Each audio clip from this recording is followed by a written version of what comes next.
ইস্কনের পাশে থেকে ইন্টারন্যাশনাল কোর্ট অফ জাস্টিসের নিঃশুল্ক আইনের লড়াইয়ের প্রস্তাব হিন্দু মহাসভার। বর্তমান সময়ে বাংলাদেশে সংখ্যালঘু হিন্দু এবং মডারেট মুসলিমদের গণহত্যার বিরুদ্ধে ইতিপূর্বেই প্রতিবাদে গর্জে উঠেছে ভারতবর্ষের অন্যতম প্রাচীন রাজনৈতিক দল অখিল ভারত হিন্দু মহাসভা।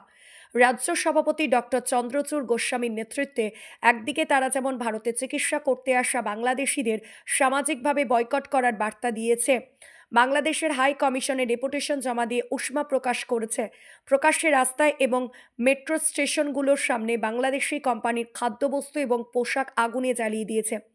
সেই রকম আজ তারা আরও এক ধাপ এগিয়ে হিন্দু মহাসভার বিশিষ্ট আইনজীবীদের নিয়ে গঠিত শাখা সংগঠন ন্যায় বিচার মঞ্চ ইন্টারন্যাশনাল কোর্ট অফ জাস্টিসে ইস্কনের পক্ষে নিঃশুল্ক আইনের লড়াইয়ে প্রস্তাব দিল ইস্কন কর্তৃপক্ষকে।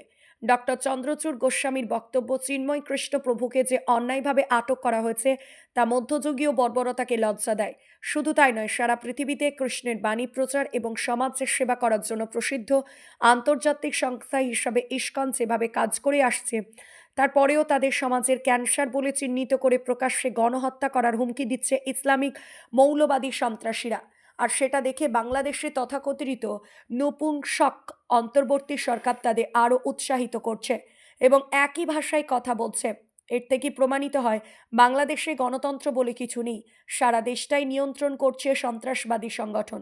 শুধু তাই নয়, সরকারি আমলা এবং বিএনপি নেতারা হুঙ্কার দিচ্ছে কলকাতা, বাংলা, বিহার, উড়িষ্যা এবং অসম, ত্রিপুরা সহ উত্তর পূর্ব ভারতের 7টি রাজ্য দখল করে নেয়ার।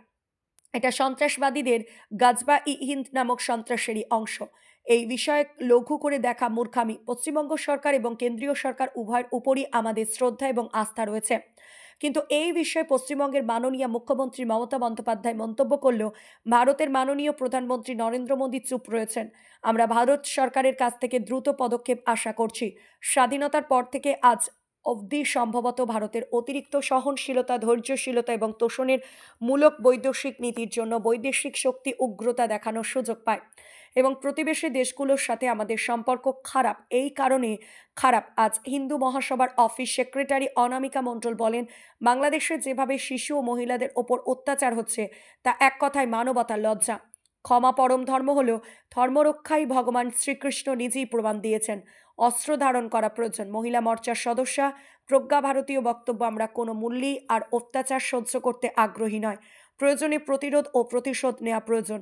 হিন্দু মহাসভার আইনি উপদেষ্টা অ্যাডভোকেট দীনেশ পানি বললেন, যেহেতু ইন্টারন্যাশনাল কোর্ট অফ জাস্টিসে ব্যক্তিগতভাবে পাওয়া যায় না, তাই সাংগঠনিকভাবে হিন্দু মহাসভা ইস্কনের সাথে আলোচনা করে বাংলাদেশের ইস্কনের পাশে দাঁড়াতে আগ্রহী। এক্ষেত্রে মানুষের নিরাপত্তা ও ধর্মাচরণের অধিকার আন্তর্জাতিক মানবাধিকার আর্টিকেলের 18 নম্বর ধারা এবং 19 নম্বর ধারা লঙ্ঘিত হচ্ছে বলেই আমরা international court of justice case করতে বাধ্য হচ্ছি। ইস্কন শীর্ষ কর্তৃপক্ষ আজকের কর্মসূচির জন্য অখিল ভারত হিন্দু মহাসভার রাজ্য সভাপতি ডক্টর চন্দ্রচূড় গোস্বামীকে আন্তরিকভাবে ধন্যবাদ জানিয়েছে।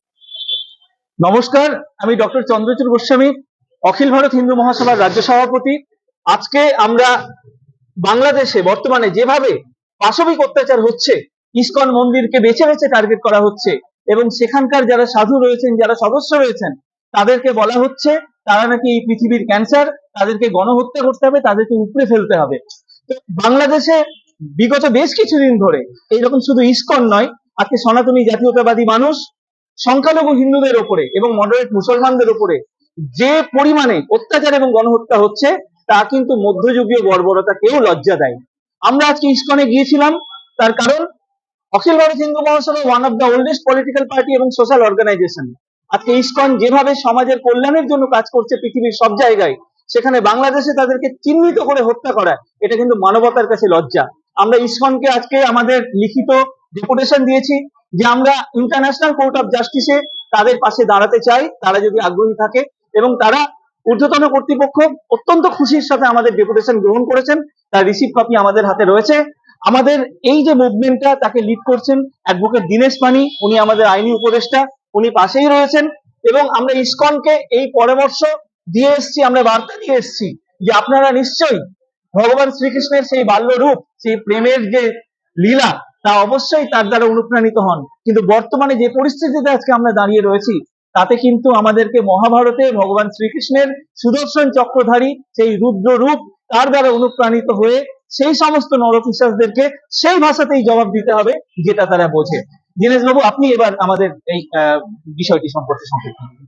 সম্প্রতি বাংলাদেশের যে লাগাতার ভাবে সনাতনী হিন্দুদের রাষ্ট্রীয় মদতে নরহত্যা এবং গণহত্যার শিকার হতে হচ্ছে, তাদের সম্পত্তি বাড়ি লুট হচ্ছে, তাদের জীবন জীবিকা লুট হচ্ছে, নারী থেকে আরম্ভ করে আবাল বৃদ্ধ বনিতা কারোরই সম্ভ্রম থাকছে না, বাচ্চা মেয়ে থেকে বৃদ্ধা পর্যন্ত সবাইকে ধর্ষণের শিকার হতে হচ্ছে। এই যে নারকীয় গণহত্যা চলছে, সেখানে মানুষের ধর্মীয় আচার আচরণের যে অধিকার, যা আন্তর্জাতিক মানবাধিকারে স্বীকৃত, সেই আর্টিকেল 18 সেখানে লঙ্ঘিত হচ্ছে। সেখানে মানুষের মত প্রকাশের যে আন্তর্জাতিক মানবাধিকারের যে অধিকার আর্টিকেল 19, তাকে লঙ্ঘন করা হয়েছে। মানুষের সেখানে সমতার কোনো বিধান নেই। আইনি শাসন বলতে বাংলাদেশে এই মুহূর্তে কিছু আছে বলে আমরা দেখতে পাচ্ছি না।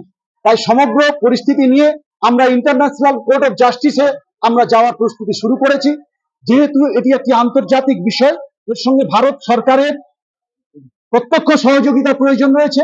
তাই আমরা আন্তর্জাতিক যে মানবাধিকার সংগঠনগুলো রয়েছে তাদেরকে সঙ্গে নিয়ে, ভারত সরকারকে সঙ্গে নিয়ে আমরা এই ইন্টারন্যাশনাল কোর্ট অফ জাস্টিসে আমরা চিন্ময় কৃষ্ণ প্রভুর মুক্তি সহ বাংলাদেশে নিরীহ হিন্দু সনাতনীরা যাতে বাঁচতে পারে, ধর্মাচরণ করতে পারে, তাদের জীবন জীবিকা সুরক্ষিত থাকতে পারে, তার জন্য প্রস্তুতি শুরু করেছি। আপনাদের সবাইকে আমাদের সাথে থাকতে বলছি, তার কারণ এই লড়াইটা মানবতার লড়াই। এটা কোনো ইসকন, কোনো হিন্দু মহাসভার লড়াই নয়, শুধুমাত্র বাংলাদেশি সনাতনী বা মডারেট মুসলমানদের লড়াই নয়। এই সমস্ত বর্বরদেরকে এই মুহূর্তে যদি প্রতিহত না করা হয়, তাহলে আগামী দিনে কিন্তু সভ্যতার অস্তিত্বই সংকটে পড়বে। সেই জন্য আপনারা সবাই হিন্দু মহাসভার এই লড়াইয়ের সাথে থাকুন, সামিল হন। সবাই ভালো থাকুন। জয় হিন্দ, জয় ভারত। জয় ভারত।